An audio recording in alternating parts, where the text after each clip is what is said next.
Hello and welcome to another video. I talk about the meta and all the fun stuff. I've got a little pie chart on the screen just to kick us off with, and I'm going to do a little tier list just to round out the video and talk about what to play and what seems to be the way it's folding. I think it kind of unfolded the way I assumed it was going to. I'm not saying I'm smart in that sense. I just think it was kind of it looked fairly predictable in the way it was going to end up being. We're going to have this sort of triangle meta where the Sapphire decks are on top. There's a big chunk of the mid-range decks, which is Amethyst Steel, because it has such a good game into green-blue, which is one of the big control decks, which is not very common. A mid-rangey deck has a very good matchup into the big control decks, but it seems to. It seems to have a bad matchup into the other Sapphire decks, but there's only really Sapphire Steel right now.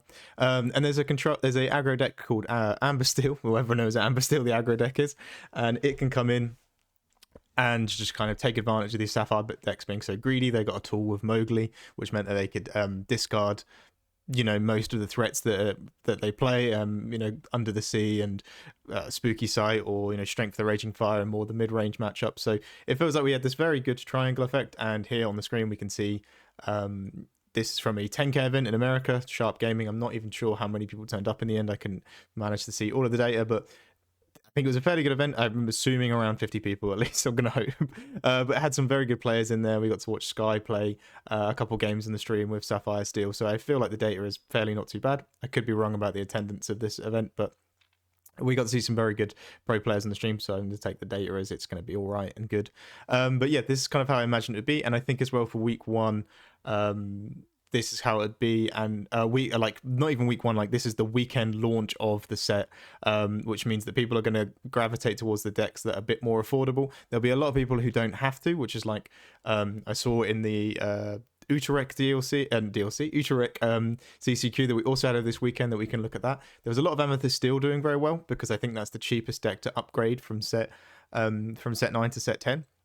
But there was a lot of players that really enjoyed it. I saw DKP posting that he enjoys this sort of new, unexplored environment, which is great. But of course, if you're part of a team like WCC or whatever, they can afford to just get the cards in that they need for the event. And I'm sure there was lots of players who are not fortunate enough, would have to wait for their card market orders. They couldn't rip it and just like bring what they needed. So it kind of creates a very strange environment. But I still think the data we're seeing and like the results we're seeing is how the set is going to end up looking. And yeah, like I say, we've got Sapphire Steel and Emerald Sapphire. You probably can't see the Emerald Sapphire number, and if anyone's annoyed by that, I'm sorry, but it is 14.8. You can just do the maths and deduct all the other ones, but I just noticed my camera is blocking that. So yeah, those two sort of take, if you just add them together, really, there's an 18.5 and a 14.8. That takes up that big controller, that Sapphire, that big chunk that kind of can combine them together and become that like Sapphire control aspect of the meta like pie chart. I think you can put in Ruby Sapphire as well if you want to, and any of the other sort of things that you want. And for some reason, there's a Sapphire Emerald I've noticed as well that's like the other side of Emerald Sapphire, which, just put them all together. That's kind of strange. Maybe it's a different deck. I don't know, but Sapphire Emerald and Emerald Sapphire. So there's actually even a bigger percentage of it when you put those two weird separated pie charts together. But that kind of takes out your big control aspect of the meta. They've got Amethyst Steel as well, which is like taking advantage of being this very strong mid-range deck that can lean either way. I think it has a very bad matchup into Sapphire Steel, but its matchup into Emerald Sapphire has always been fairly good. And then Amber Steel it kind of beats, whereas Amber Steel is going to come in there and say, well, there's a huge part of this pie chart that's full of Sapphire matchups that I think I do very well into, because I'm just quicker than them before they can set up their stuff. I can just race them. But there's this big scary bit that says Amethyst Steel as well. That's one of my worst matchups. So you you do end up getting this very good trifecta of aggro, mid-range control, and it kind of comes down to like what people think is good for the day. If you think you're more of the aggressive player, you might end up bringing the Amber Steel. And I think it generally looks like set 10 is going to be this very healthy option. Like, I think we're past that point as well. We can start feeling sad about, oh, I just want my Ruby Sapphire controlled Shark deck back. Like, no, we're in a new game, new meta. Everything's shaken up, everything's fun, and I think that's always good for a game. So I am now going to just pop over to my pie chart here, my tier list of, because I'm sure that's what everyone cares about. Probably not. But yeah, I put together like my tier list and where I'd rank every deck and every color combo. And to be honest with you, we're at a point right now where besides, I think green yellow, every color combo is just one deck. Maybe green steel as well, and maybe green purple. But you know what I mean. Most decks, most color combos just aim to do the same thing. So we can just put it down to there and just do it through color combos. But I'm going to stop going on that tangent right now. I'm going to explain why everything is here. So for starters, if you're looking at the D tier, I have not ordered them at all in any way. I just don't think it's really worth ordering. I think if you've got a passion to play Ruby Steel, like so many do, or Red Green as well, or any of the other two options in there, go for it. Like, I have no problem with that. Prove me wrong that they are actually viable decks, but I think Ruby Steel in a world of Sapphire is impossible to play. Emerald, no, Amethyst, Amber sort of has just not been relevant for a long time. Back from the hyper aggro days, it's just, there's Amber Steel up there. You don't have access to Piglet anymore. Nala is probably the best card to pick. Red Green's got some interesting power line stuff, but you know, still just a very strange choice. And Amber Ruby is Emerald Amber is what I was talking about. Sorry, I'm talking about Ruby right now. I think I just got completely confused in my head there. But Ruby Amber as well. Like, I don't know, Mufasa was its own real identity. You can play racers if you like. If you're passionate about racers, I think play racers. But I don't know if I'd put them in meta options right now, at least not from what I've seen. And then going on to C tier, I think it's decks that have a bit more life in them. Like I say, still some Ruby Sapphire people who love it. I don't think it's bad. Like, Ruby got quite a lot of good stuff, and Sapphire, like, once you put Sapphire in the question, that's why these jump to C rather than in D, in my opinion, because Sapphire is just probably the best color in the game. So powerful, unlocks so much. So once you put Sapphire into the question, your deck already has to be, you know, is it actually that good? Like, what can it do? You know, just also Sapphire is just getting good removal cards as well now with Spooky Sight, which is, I don't think is amazing, but it works for against a lot of the matchups. You know, your deck already has to just be talking about at a serious level. Sapphire Ruby, I just don't think it's as good as Sapphire Steel in terms of removal. The thing that used to be amazing about them is they just got big, like, wipe the board removal with like Sisu's and Be Prepared. They don't have that anymore, whereas Sapphire still has all of its like Tinkerbells, Vincenzos, and it can play Hades, like, and it plays that Headless Horseman as well. They just do it better. Like, it's strange how it's flipped, but Sapphire Steel just does it better now in this set. And then Amber Sapphire, like the princess combo stuff is pretty cool, pretty cheesy. Like, you can win a lot of stuff. I think it's very hard to say that deck is viable in a Sapphire meta really. Like, I don't really think so. You know, you can cheese some wins against some of the Sapphire decks that aren't running Steel cards, you know, with Mowgli and stuff like that. But, you know, Steel being so prominent, and the way the Rapunzel sort of cheesing works is that you kind of give everything wall and then say you have to attack everything twice, and then maybe there's a Tiana buff on there. But you know, I don't think Amethyst Steel worries too much about that, and if not, some of the decks can actually outrace it. And you know, I say Sapphire's the matchup you want. They can still Spooky Sight you if you don't Mowgli at the right time. So you know, it's fun. I think Amber Sapphire Princesses never seems to go away. People love it, but don't know if it's like up there. And it's better than the others. It's better than all of the D tier, but it's just not doing it too much for me. And especially as it sort of tries to do some of the game plans that Amber Steel Aggro is trying to do, when Amber Steel Aggro is just doing it a little bit better. But I guess they get Mowgli and Ludwig, or they can just play Ludwig because Ludwig's better than Mowgli, I guess.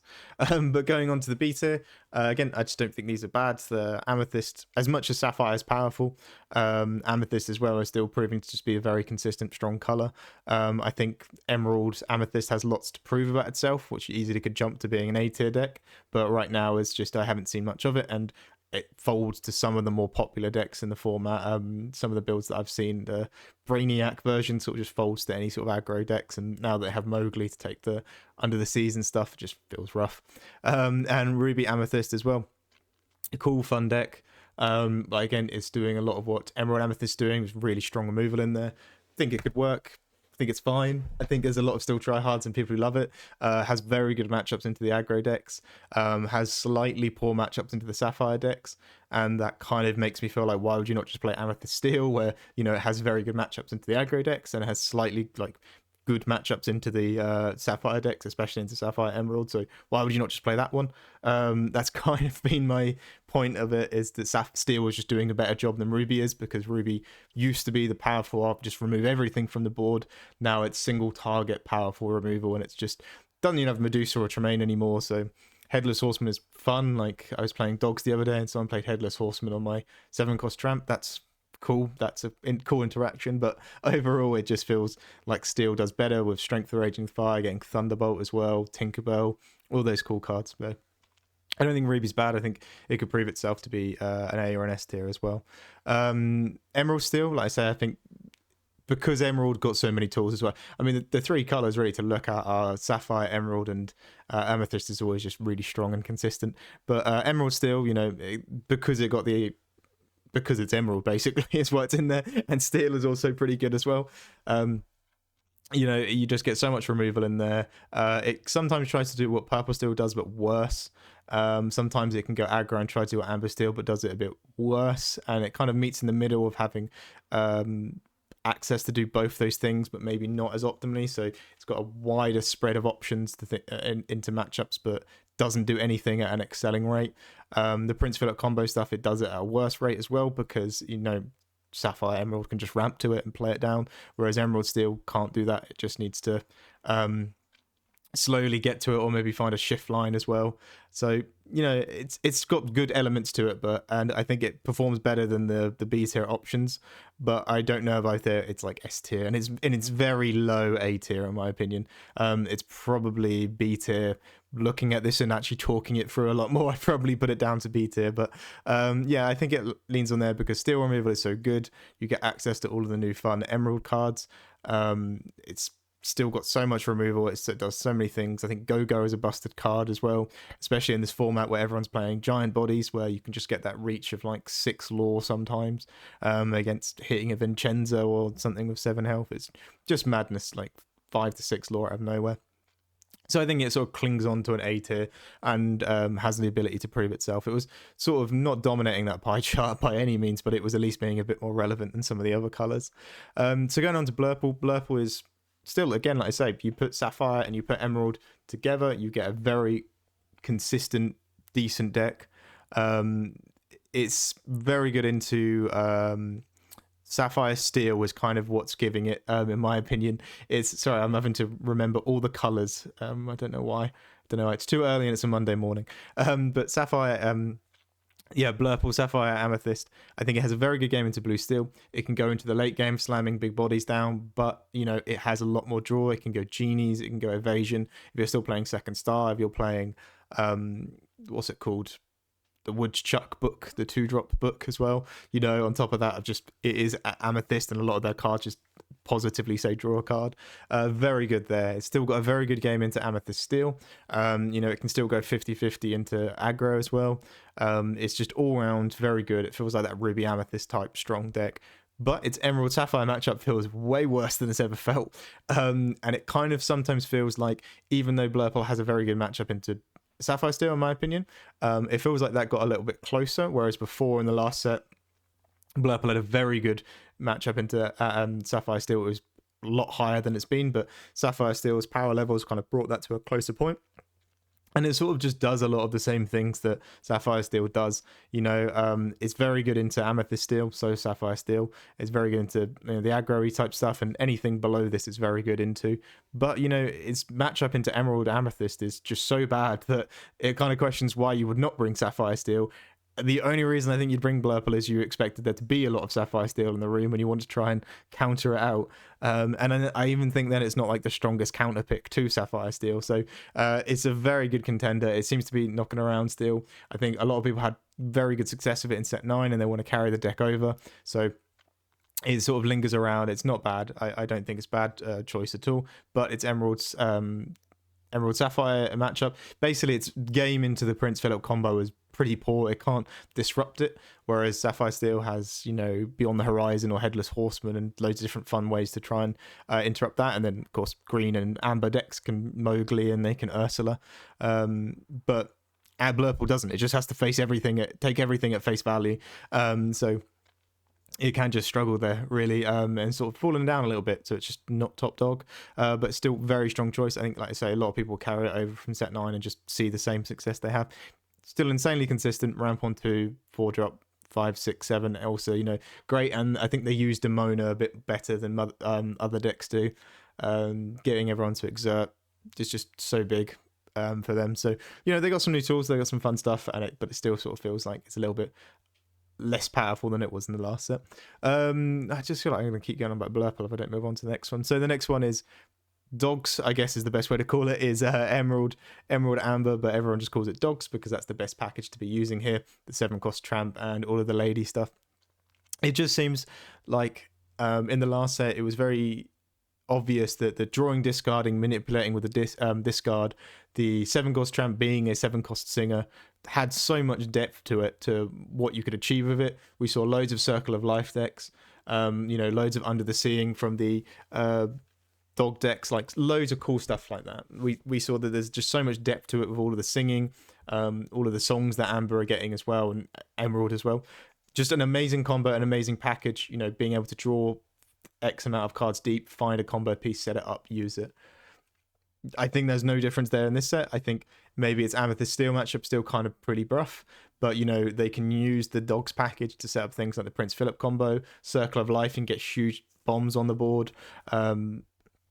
Just loads of fun things, even if they still want to do the Under the Sea. I think Delilah's Lullaby, I've been using that in Sealed quite a lot, and I realized that that's pretty good because that can be your illusion cover and also combo well with the what's it called, with the Under the Sea sort of combo, because it can combo well with the Under the Sea thing, when you draw a bunch of cards finding the Under the Sea, because you can sing it on something, as long as you have a 2-drop on the board, like maybe your 2-cost Ursula or a Mowgli or something. It can sing it, minus something by 2. You can maybe minus like a Mystic Bell from being a 4/4 down to a 2/4, then sing your Under the Sea and get more. But it also draws you a card as well, so it never feels that negative. You can maybe even just hard play it because you're planning to sing the Under the Sea that time. I think there's just loads of fun stuff that you can do. I've mainly been seeing that in Sealed, so really excited to play that in a Dogs build. I'm not particularly the best Dogs player, but when you watch it, like I remember seeing at the end of set 9, mainly in the side events, but some in the main events as well, people just going so far with the Circle of Life decks and putting that like draw, discard, manipulate, discard package to the fullest it possibly could be. And I think we're going to see way more of that. There's going to be a lot of very intuitive type players that will figure all these things out, and I just think it's a really cool color combo. It lacks things like steel removal, and it lacks things like sapphire removal, and I hate saying that sapphire is almost a removal color at this point, with Spooky Sight and Hades being 2 of the most prominent removal colors. But yeah, it lacks things like that. If you put something on the board, it's likely going to stick unless you turn it sideways. So that's what always kind of puts me behind on green yellow. The best removal it has is, of course, the Under the Sea combo. You can still utilize the Prince Philip one if it wants to, maybe try some shift lines out, but it does lack like any sort of hard, there's a thing on the board, I don't want it, and it gets removed. So I always kind of put it down on like a 1 tier or 2. And also I think the skill level required for the deck is it's not very simple. It's thinking turns ahead, thinking, right, I'm going to put that in my discard because I'm going to use it 2 turns later when I retrieve it with X, Y, and Z. And, there's so much to it, I think. So I put that definitely on the A tier, and it's probably going to, again, like it did in set 9, prove that it's going to be an S tier deck quite easily. But going on to the top 4 that, skip to this part if you want me to talk about it. Earlier, I'll maybe put a note somewhere because I maybe should have started with the S tier and just went down, because people don't want to hear from D up to S, do they? Oh, God. well, we'll see how it goes. So going into the S tier, these are the 4 decks that I think kind of just make up the meta, and then everything else can kind of react around it. And starting off right at the end is Amber Steel, and I think it's not clinging to the S tier. I think it's definitely in the S tier. It's very important it's in there because it's the representation of the aggro deck, or the deck that's going to punish these Sapphire decks and say, hey, maybe you should play a Captain Hook, or maybe you should play a 1-drop that actually fights me, because otherwise I'm just going to quest with Nala for about 6 to 9 lore before you interact with it, and you're going to bank on maybe a Spooky Sight being your full board clear, and I'm just going to Mowgli and take it, and then Nala's quested for about 9 lore and you've lost the game. So I think it needs to be there, it needs to represent it. If not that, of course, green yellow Dogs as well. That's why it's very close onto it. If not that, some other approach to aggressive decks. But I think aggressive decks do have to be represented and quite important in this meta. I think I'm very fine in saying that. If you don't like playing against aggro, it's fine. If you don't like aggressive decks, I get it. But they're very important in the card game, because we're going into a meta where Sapphire is looking stronger than it's ever done. It's got so many new tools, so many new cards. It's flushed out. It's a very strong color. You can pair it with other colors very well, and it gets so much benefit from it. We can't be in a game where we're saying, and Sapphire is so strong, we don't even interact with each other until we get to about 6-7 ink. I know some people that might be their dream, but I don't think that's at all how you want your card game to work. So the aggro deck being represented, I think it needs to be in the S tier. It still has some rough matchups in here. I think, you know, it doesn't just dominate the rest of this S tier. It doesn't even have good game into purple still, I think, but it needs to be represented. It needs to be punishing the Sapphire decks for being so greedy. It needs to say, hey, you have to put copies of these clunky cards in your deck, because otherwise this game is not very good if it's just big control decks, in my opinion. So yeah, I think it definitely needs to be represented in there. It has very good game into Emerald Sapphire. I think it's got a lot better since the Mowgli's got added in. I think it's Amethyst Steel matchup if you're on the play, even on the draw, if you get the Tiana cheesing done right. Mowgli take the strength, you know, maybe you're just quicker than them. It's all very winnable. Sapphire Steel as well, you know, big Tinkerbell is a threat, but we can work around ways to remove that with Strength of the Raging Fire. It's very winnable. You know, I think it has game into all of them. It's definitely there to punish those Sapphire decks, but it has a fair amount into all of the decks. Emerald Sapphire I put third because it came out of the gate sort of being like, this is going to be the deck to play. It does very well. You can't really knock it.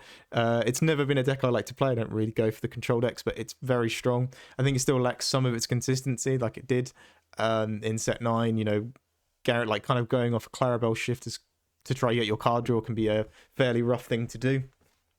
But the board wipes of Prince Philip and Mean Malicious Scary is so powerful, so strong.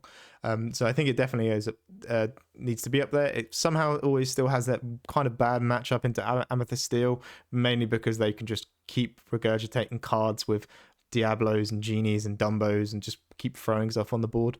But it easily could be up the top there. I just think it has a bit of consistency issues, which is why I'd knock it down below Sapphire Steel and Amethyst Steel. But you know, it's still very strong, and if you want to play it, I noticed as well the players who'd been playing it through set 9 going into set 10 just have all of the lines locked down very well, because all that really happened was they added a few new combo pieces with the Prince Philip. They didn't change the deck in at all. They just gave it more answers, which, you know, the entire game is like finding Head Sailed High and Under the Sea, or finding Mean Malicious Scary and Prince Philip. You still have to find 2 cards. I know you play them differently, do different things with them, but if you understand that and you just have those lines locked down, it's a very strong deck. So definitely up there.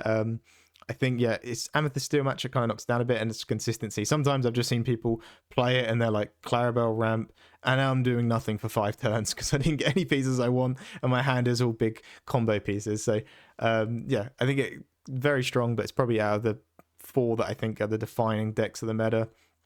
It's not too high up on it. Amethyst Steel I think is next because it is so strong, and I think generally this would be top dog. It'd be the best deck in the format. It can go any direction. It beats a lot of these. It beats a lot of the aggro decks. It beats a lot of the combo decks. It always has a good game into Emerald Sapphire. I like saying that until someone tells me it doesn't, because I always think it does. Amethyst Steel, but I think its game into Sapphire Steel is kind of rough, and I'm actually just going to cover both of them right here. So Amethyst Steel, just that all-round mid-range, great choices and things. It loses when it gets high rolled because it's such a fair deck, but it's such a strong deck. What it does efficiently. Mulligans are safe. You have so many options in there for cards to play with now. You've got the new legendary Hades that can be used as removal or card draw. It draws so much. It does everything it wants to do. It's just all strong. But when you compare it to Sapphire Steel, which got a lot more consistent with the Cinderella into the Goliath, basically giving them a big amount of card draw, it's sort of, you're having a steel battle basically at that point, and Sapphire Steel was just going to be better than you. It's going to be playing bigger characters. Vincenzo's hitting the board. You know you're going to be getting that 3 lore, and you've already removed something with a 3 damage, or you've done 3 damage. You probably removed something like a Calhoun. It's going to quest for 3 every turn unless you deal 8 damage to it. It's huge. Hades is big. Tinkerbell is big. It just does a steel game, but it does it at a higher ink count and just bigger body, so it'll end up beating the Amethyst Steel. On average, of course, Amethyst Steel is not having a 0% win rate into this, but it just feels like if Sapphire Steel wasn't at the level it was at, Amethyst Steel would be able to be top dog. So it really is down to I think Sapphire Steel kind of has a bit of a weaker game into the aggro decks, especially when it's on the draw. You know, you can just zoom ahead, but, you know, they still play Tinkerbell, Hades, Vincenzo. Those cards are great. They can still have a rough matchup into Emerald Sapphire as well. I think maybe, you know, Emerald Sapphire players aren't too upset about seeing Sapphire Steel in their matchups. You know, it's not that worse matchup for them. I think Blurple as well is still kind of bad for them. Blurple does just manage to go longer because it's got a lot more card draw and it can just last a longer game plan, whereas Sapphire Steel can go further in set 10, but it still does gas out and it still is going to be playing 1 card or 2 cards a turn, depending, probably most likely 1 card. It's just 1 big 7 or 6 drop. So yeah, I think it has its weak spots, but it's definitely just performing the best for most people. And as well, the Sapphire Steel in this, I mean, of course, the channel was a Harlan Sweet channel and everything was created on Sapphire Steel, and we do love Sapphire Steel as a color combo. I would say though, in this set, Sapphire Steel is probably one of the simpler decks I think to play, and it performs and gives you the most results. Once you get the path of the ramp lockdown, it's just ramp, and then you have to play 1 of the 2 cards that you got on your hand because you're most likely going to Goliath or something anyway.